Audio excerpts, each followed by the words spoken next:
That's what I really am, and all I want to be. It may take some time, it may be hard to find, but see me beautiful.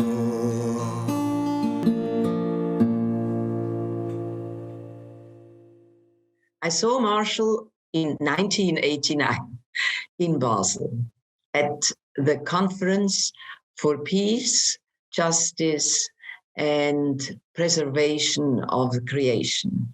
The catalog of the conference was like a thick phone book. And in there was Marshall Rosenberg.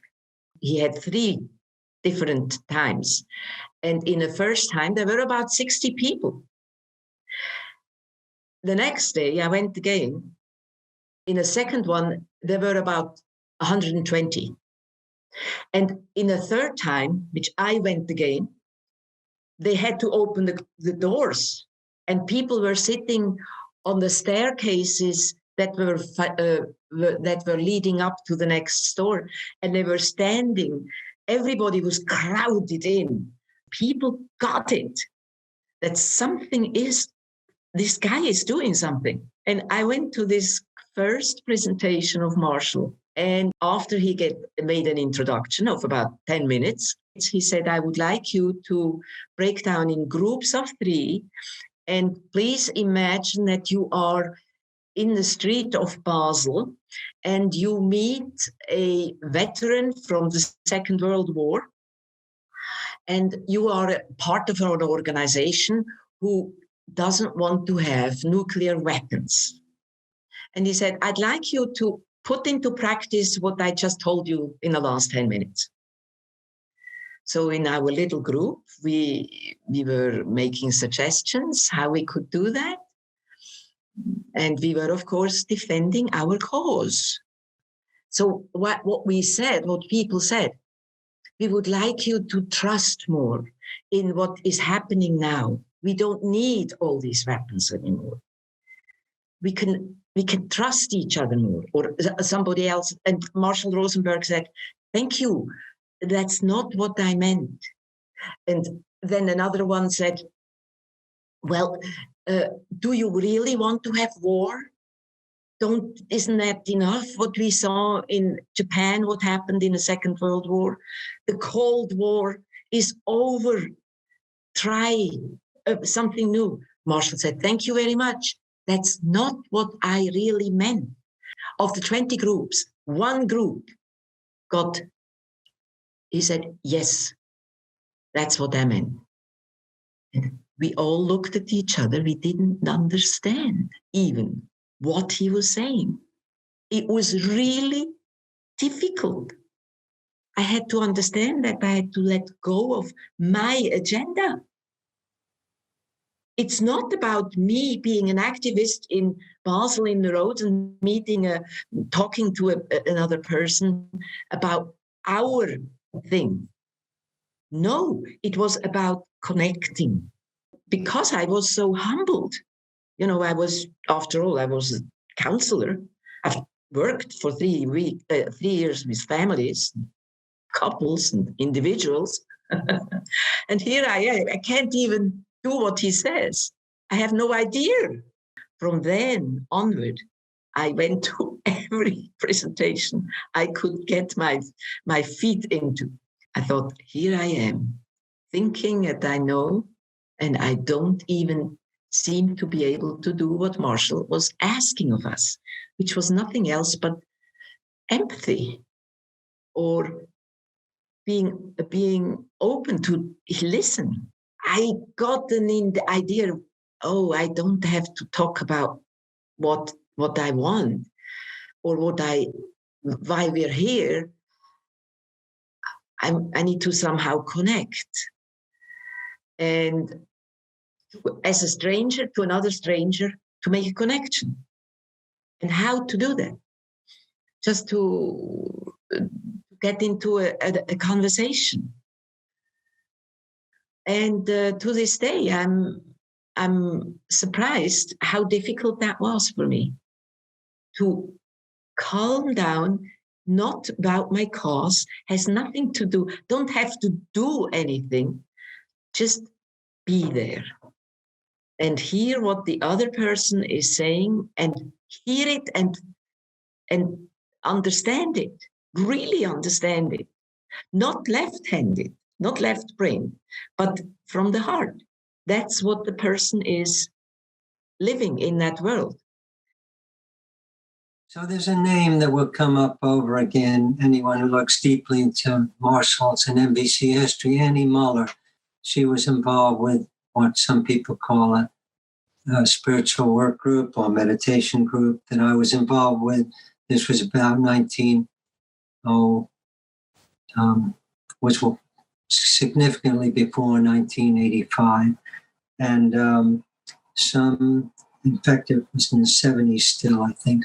Anyhow, member of the group called me up and said, Annie's getting this guy, Marshall Rosenberg, over for a workshop on communications, and maybe you could come. And as I said, I thought, I don't need that. I communicate well. Other people have problems hearing. And another member called me and said the same thing. So I showed up, and there was a small gathering. I think there were only about 12 of us there, and Marshall and Annie. And Marshall described at least what I heard, this outline of what some people call the NVC model, which is has pieces in it about that are needed for communication to work. Observations, feelings, needs, and doable requests, and they need to be heard. And I need to transmit them. And that made a lot of sense to me. I come from a technical background, and we have these things in computer communication called protocols. And if these pieces are missing, it doesn't work. And so I thought, that makes sense. And that sounds simple. Okay, I got it. And but I didn't really see this as anything profound, to be very blunt. Okay, I can do that. And I started trying to use it and had the chutzpah arrogance to start teaching this to, some occasion came up.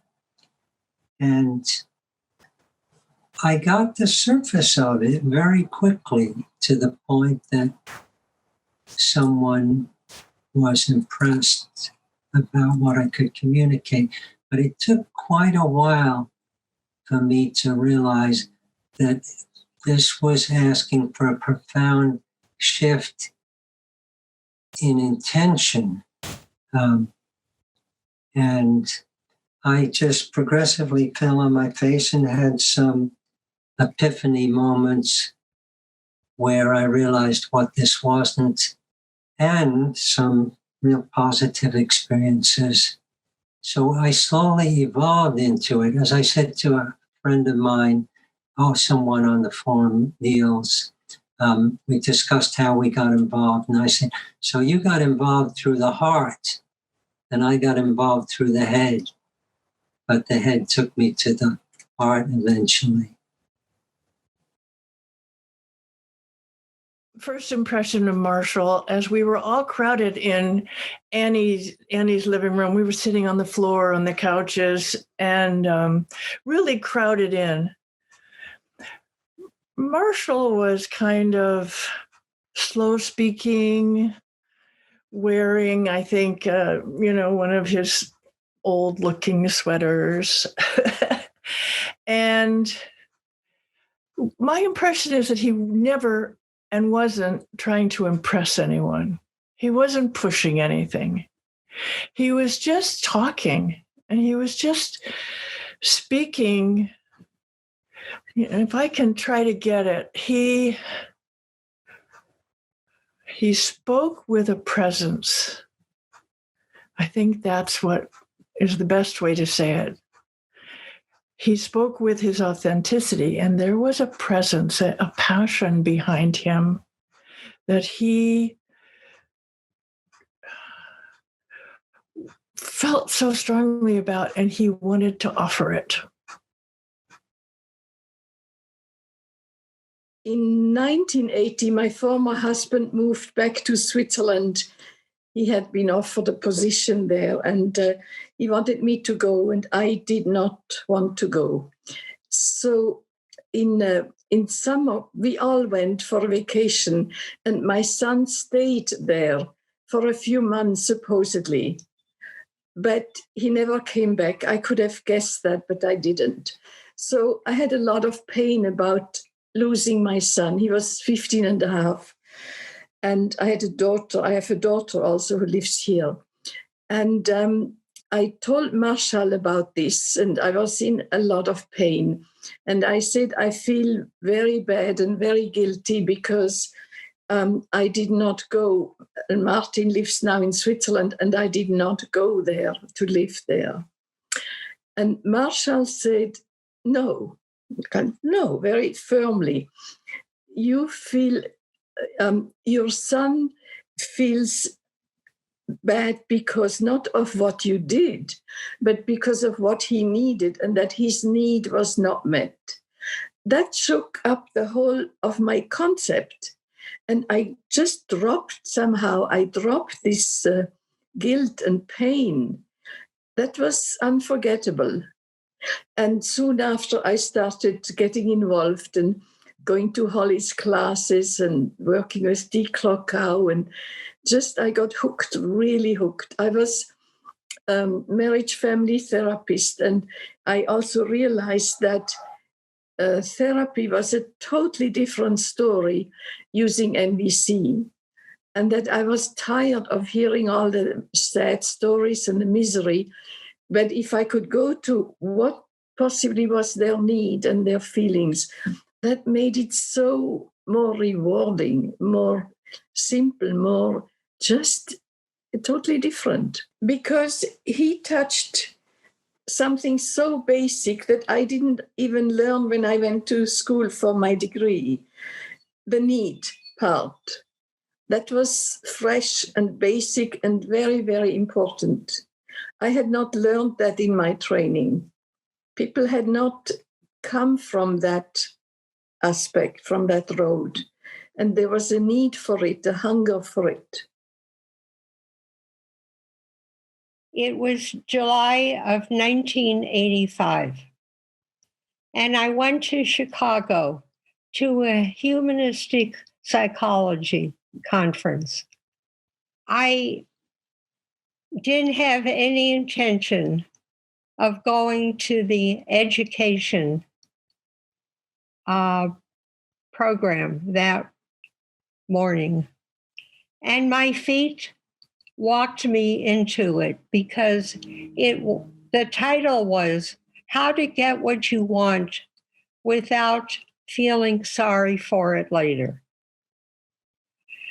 And that's what I wanted. So there was Marshall. Long, thick black hair to his shoulders, a black leather vest, and a guitar. And he was as funny as any comedian because he had his groupies there. And I didn't know there was a hole in my heart, but he was filling it. I didn't even know that it was there. And after the workshop, I said, thank you. I intended to say what I say to all the speakers that I enjoy. That was fun. I remember saying that the words coming out of my mouth were, I want you to come to Cleveland. And I had no idea that I would say that. So when he came to Cleveland in February of 1986, the first thing we sat down and had some tea. And he said, "Why did you want me to come to Cleveland?" He had no idea.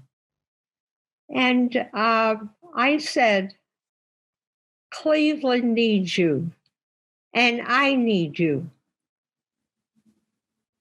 So all I remembered from that first time is remember that Jackal is in pain, and I don't have to take it personally.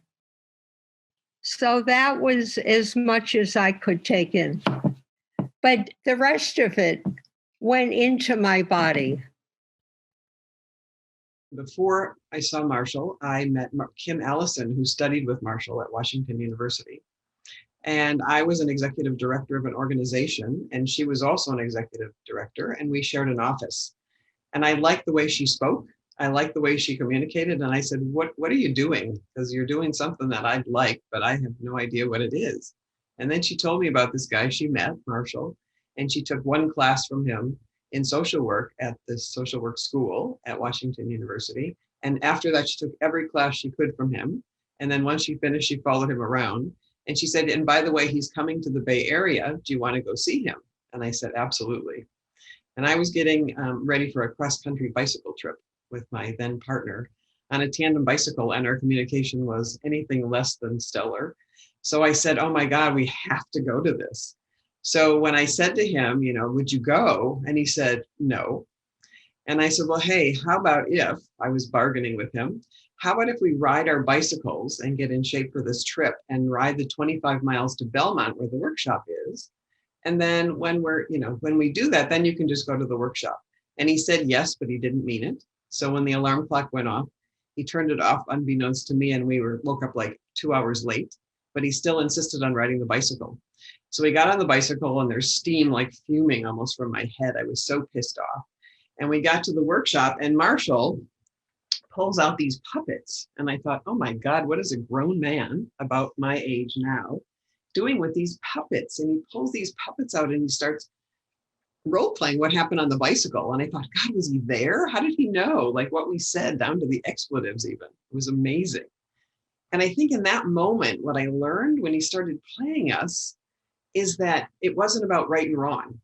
So it turned from right and wrong to needs, feelings and needs. And it was so eye-opening. It was so liberating, because my whole entire life, I had lived in a family where you always wanted to be on the right side of an argument.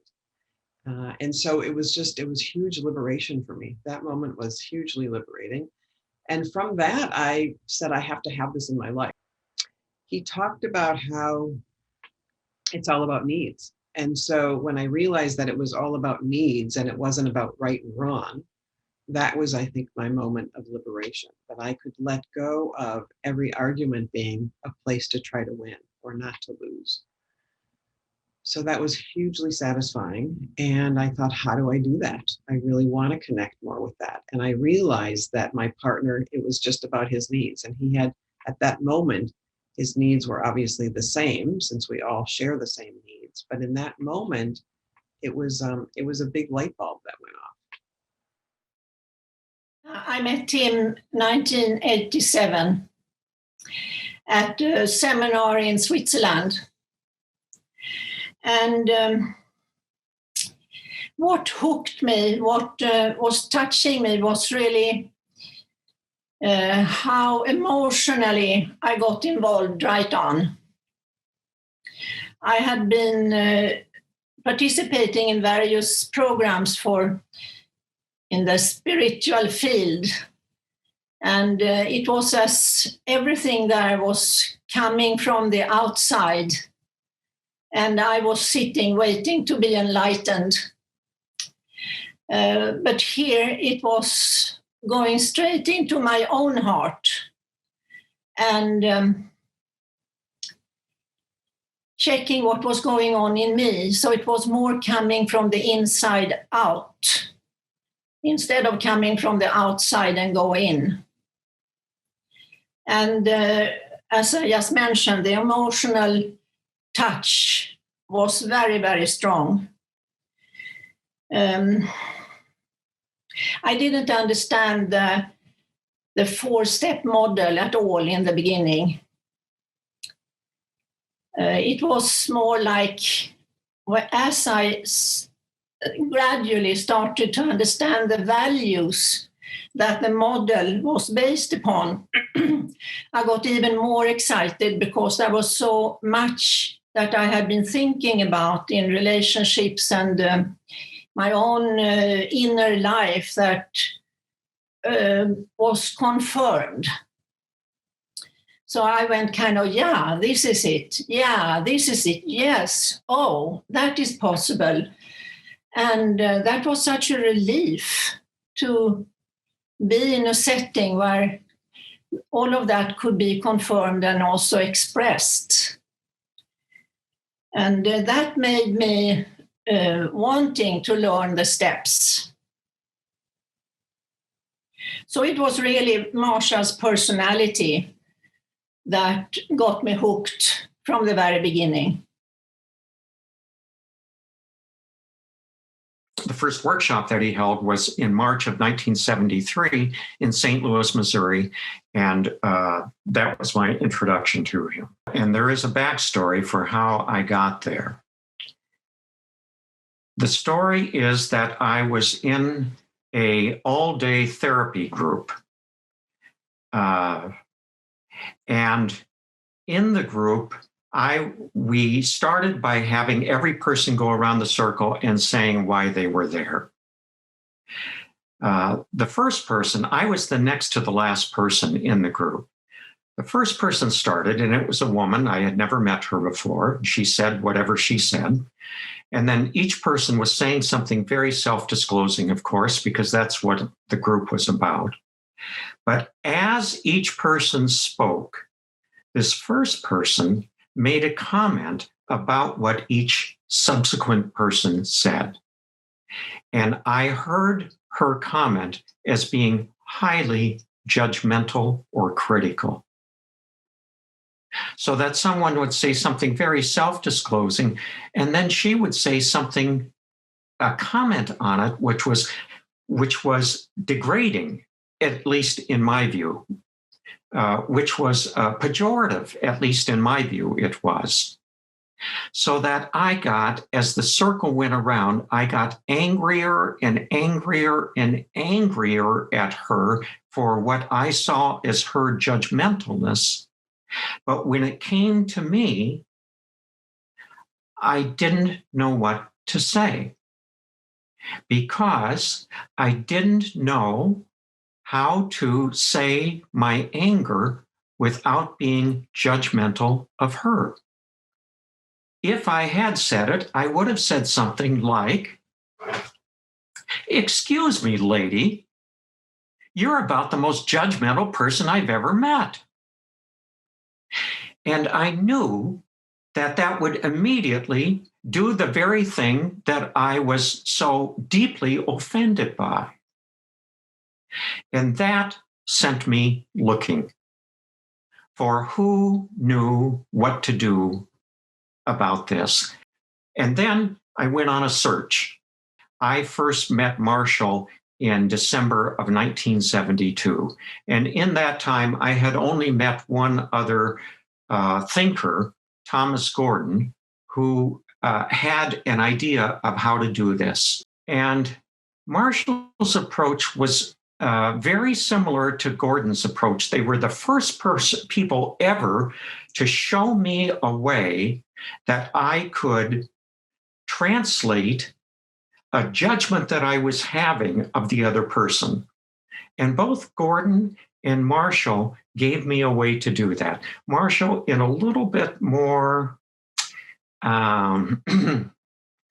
a little bit different way, but a little bit more, I want to say almost sophisticated way. It's a little slightly different, but the effect was that you don't talk about the other person, that you only talk about yourself.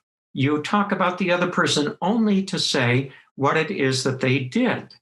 And then everything else is about yourself. My first impression of him was wisdom and humor. And I was so attracted to the concepts because I'm kind of a big picture thinker. And I was a counselor at the time in the field of recovery and getting my master's in psych. And so all these topics were interesting, and how he presented the concepts was so clear. And then he was funny, and then he had those puppets. And I know some people don't enjoy the puppets, but I really do like metaphors, and it helped me learn in a pleasant way, even though all through the talk I was also embarrassed by some of the things I found out about myself, and like faux feelings just turned me around, that whole thing about faux feelings.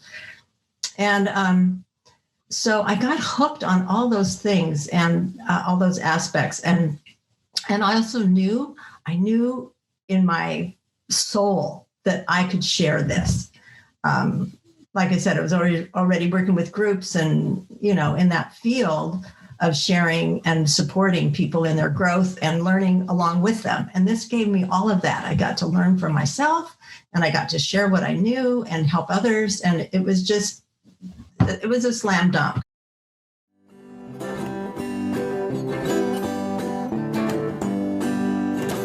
I want to live compassionately